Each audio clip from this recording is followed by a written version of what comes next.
Okay. So I'll kind of start and we'll wait for the slides. We'll do this in a second. So basically, I work at the BBC Naturalist Unit, which is in Bristol, just up the road here. And I'm going to talk about a film, mostly about a film we made recently, which this is a clip of. I've got some slides, which I'm hoping will appear in a second in place of this. I'm being cued. So then I'll show you a clip. There we go, back on cue. I'm going to talk about 360 video because that's what we make, and it's not true VR, which doesn't particularly bother me, but it does bother some people, and that's kind of what I'm going to come onto that as well. Sort of why people sometimes get annoyed about the difference between 360 video and VR.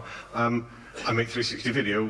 I've made games before. We've tinkered with VR. We use VR for previs and so on. But we're a film studio. We make big films, natural history films. So it's a logical place for us to go and where we are, kind of at the moment.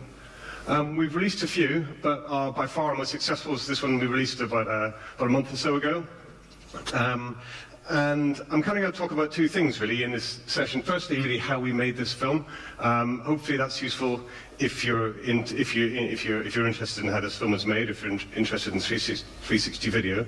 But also, I kind of talk about why we're so obsessed with story. And I'm not the only person, I think, who's put forward a title to speak here about story. And we do get a bit obsessed about it. And I suppose all I've got to throw at that is some evolutionary biology, so hopefully that will help on the subject of story. But maybe first we'll show a clip from this dinosaur film, and to give you an idea of what it was like.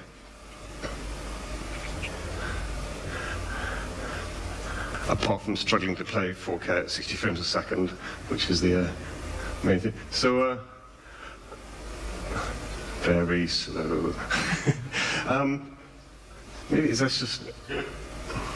So if you come off full screen, it maybe will catch up with this. There we go, look at that. And there is sound if you bump the sound out.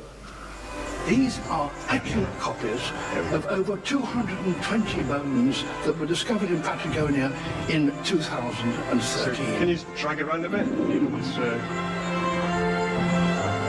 To keep such a huge bodies of blood needed an immense heart. It weighed 3 times as much as I do and could circulate 90 litres of blood with a single beat.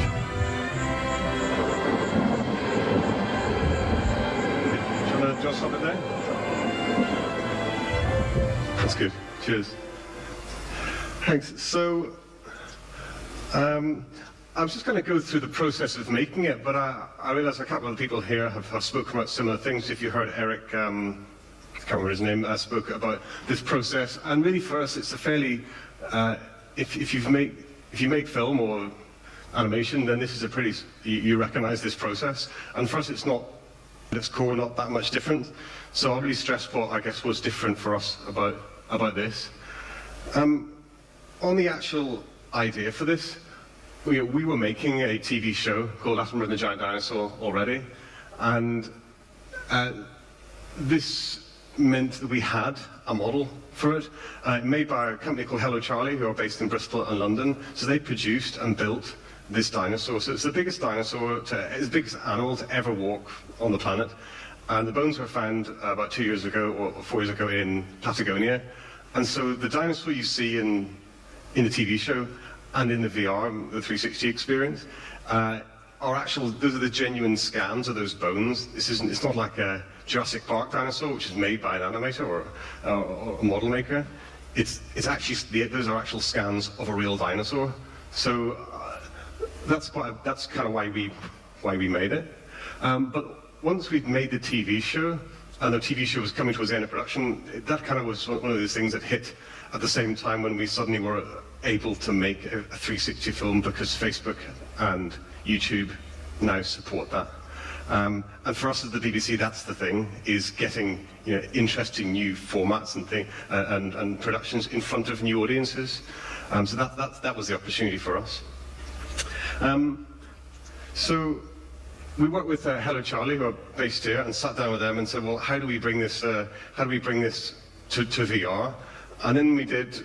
Well, the key idea we always thought from the start was there's something incredibly compelling we thought about David Attenborough looking at you, straight in the eye, 3 feet away. If you have the goggles on, he's right in front of you, and he smiles at you and says, basically, let me show you the biggest animal to ever walk the planet.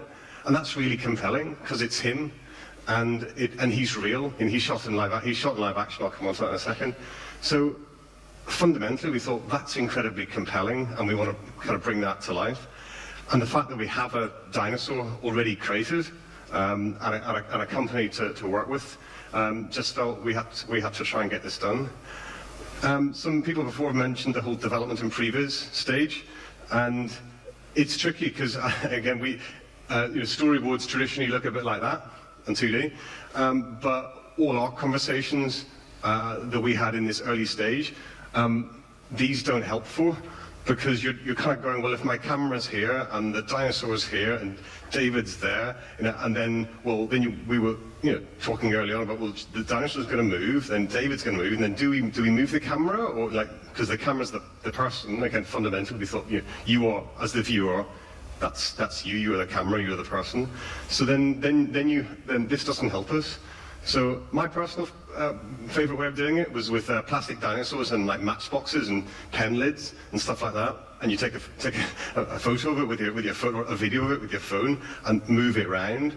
Because actually, as a quick way for 3 or 4 people to sit around the table and work out, where stuff should go. It's a physical environment you're trying to create. So actually doing it with real physical objects, albeit plastic toys, I find very helpful. Not necessarily helpful for Hello Charlie, who we would then send our videos to, and then they would ignore them and send back theirs. And anyway, that's kind of. But we got to quite a very, very simple idea. And again, that's a key thing in all this is it's a very slow-paced, simple film to watch. Initially there was ideas about kind of making the movement much more dramatic, because we felt it had to be dramatic because this dinosaur is 7 stories high. So we thought, well, we've got to get you right up to the very top and then bring you all the way down to the bottom and that kind of stuff. And then we kind of backed away from a lot of those ideas, just because we felt it just wasn't necessary, and it would detract from the overall film. So we made it very, very simple. You always face David in this way from the start, and that relationship doesn't change. Now, the one thing that bugged us, so we shot it 2D, it's flat, it's not 3D. That was one of those decisions we just made very early on, because 3D is really hard. If we shot 3D, that means you've got to shoot with a 3D camera, and 3D cameras are a pain in the arse. If you shoot with a nice red, you can shoot David perfectly in a nice green screen studio like this. He looks perfect, and then you can go to post with a perfectly shot piece of red footage, not a banjax of GoPros. Not that I don't like GoPros, because they're awesome, but they're not what you want to shoot a film like this on. But the other issue we had is, and the thing that still bugs me, but we just had to make a compromise, which is that I feel if I'm standing on this platform with him, this should be one platform. Whereas we eventually had to compromise, and basically you float in the air, and that breaks the VR rules, and we kind of knew that, but just said, what do you do? Because the only other options we could think of were worse, one of which is you have a massive a scissor lift like this. Then you've got to put a 360 camera on it, because I want to see. We always wanted the physical object here. We didn't want him to be floating on a magic carpet. We wanted him to be anchored in a real thing. So if you're going to be on the same physical object, then I've got to stick a 360 camera like this one here, on that same big object, and then I'm shooting in my studio in 360 degrees, and then compositing all that out as well. And I've shot on GoPros rather than Reds. So we put all those things together and said, let's just accept that it's unsatisfactory that you float. And certainly on Reddit and a few of the comments, we've had people say, well, oh, why wasn't it 3D? And how come you're a bit floaty in the air? And you go, well, it wasn't 3D because that would double our time, and double our render just to start with. And it wasn't, and we were floating midair because, again, that meant we just couldn't think. If I didn't think of a way to do it, I'd love to know, or an affordable way to do it, then let me know. So we just compromised. It's what we had to do. So we ended up shooting on a Red, 60 frames a second at 6K, and making a very simple thing. We shot in a proper studio, so you do it, and it's a 5-minute film in total. Lighting is incredibly important. Again, when you move back to here, so if I jump forward to, have I got a slide here? No. This one here, so sorry for the horrible pixelation, but you see on the side of his, oh, come on, there we go. So, the lighting is incredibly important. When the side of the dinosaur reveals the whole skeleton, so basically all the skin, comes up and you see that, then, it's really important that David and that whole thing is lit properly. So, planning that in the shoot, and this, if you're into, if you make feature films or CG commercials, then you'd understand how this all works. But it's not cheap, it's not easy, and it involves a lot of people like, in the planning, like Chris here, who is the dinosaur. So you see that red thing in the end? That's Chris the dinosaur practicing where David should be looking at any one point, and so the lighting guy also knows where the dinosaur is, because he's going to walk around with that big pole and pretend to be the dinosaur in the studio. So that's pretty much how we then did the shoot. And then the massive deal is performance, and unfortunately we have David Attenborough, so that makes a massive big deal, because it's not like he's got to convince you that he's the character in this film. He's the real deal. So that makes him a massive that's a massive help to us anyway. Then, having done all this, you get onto the fun and games of actually animating, compositing, and rendering this whole thing, which, Hello Charlie had. We kind of sat at this point for about 2 weeks or 3 weeks of BBC, kind of going, crossing our fingers and seeing rough renders coming through and going, it's starting to look okay. And then, but they did that, so they cut it, they hid the cuts, so we couldn't do the whole shoot with, in one take. That would be even though it looks like one take, it's not. So we have to then morph transition. Hello Charlie morphed him between the cuts to hide those edges. They animated, they did all the After Effects work before, the rendering the whole lot in. So it's rendered at 4K at 60 frames a second. So it's about 100, I think I've written down here, it's 108 days of render time on a single machine, which for what is relatively small production, for us, that's quite a big deal.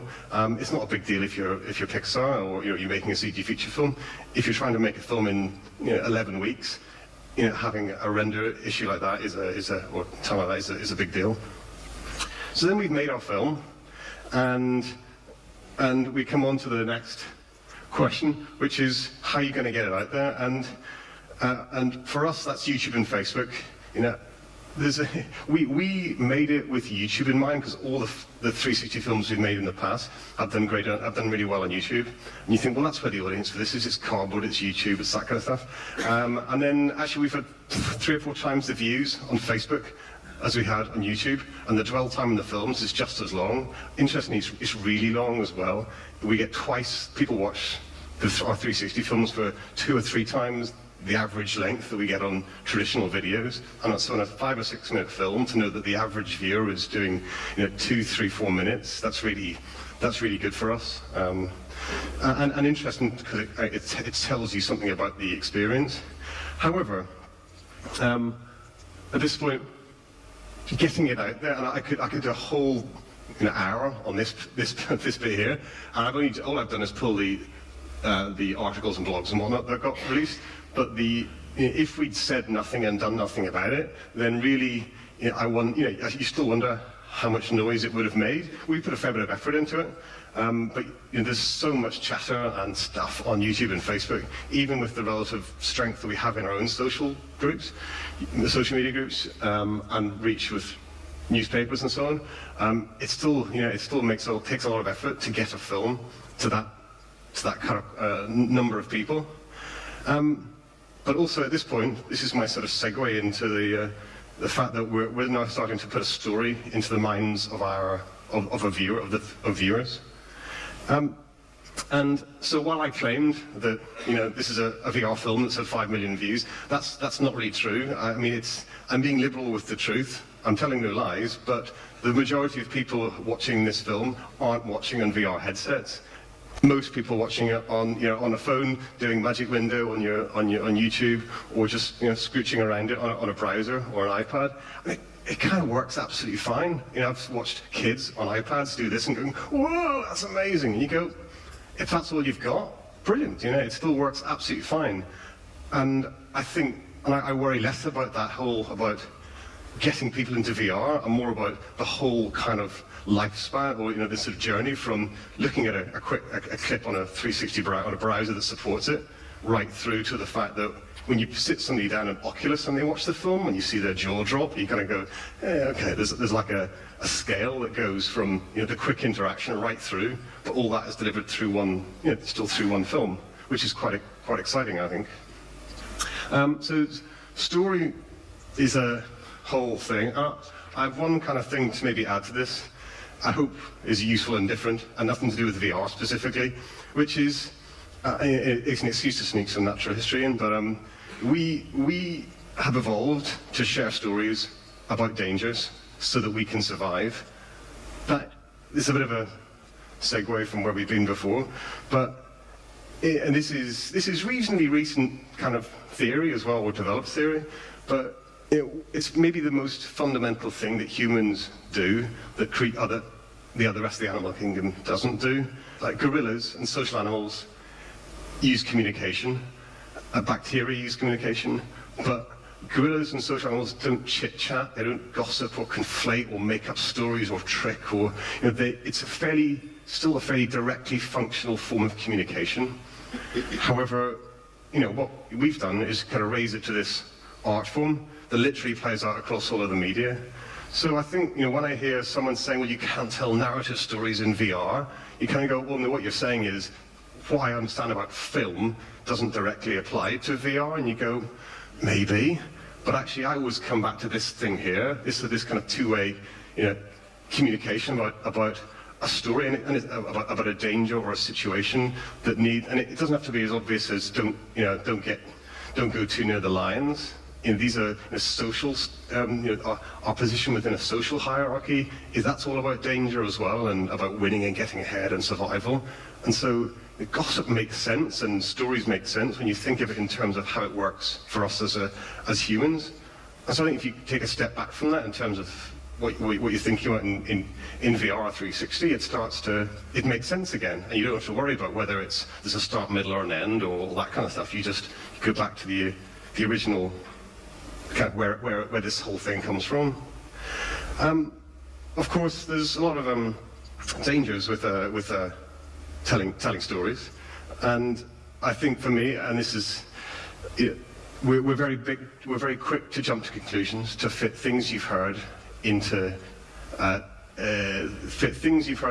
bigger narratives already set in your own mind. And we know this, we do it ourselves. You have an understanding that kind of, I don't know, that this is what perfect VR will look like. If I saw it, there's probably a whole lot of other things I could put in this, but if you solve all these technical problems, then hey, everything's fixed, and that's what we're jumping towards. That's a very logical and quite compelling story, and I, like a lot of you guys, I'm sure, are fairly bought into that. But then there's also the much more subtle, emotional, and other issues we need to take into account, like not feeling like an arsehole in front of your friends, and convenience and competition, and all those things that really make that dominate consumer culture. And actually, when we're thinking about, story and what people think about VR, I think these are just as important, as those. And also, when you come to actually, make a piece of content, actually, those are really important. I think being able to tell your friends that you feel you saw something amazing is way more important than haptic feedback.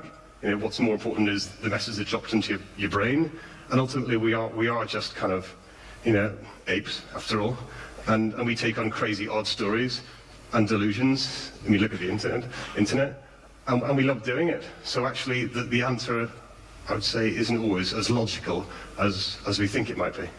So thanks.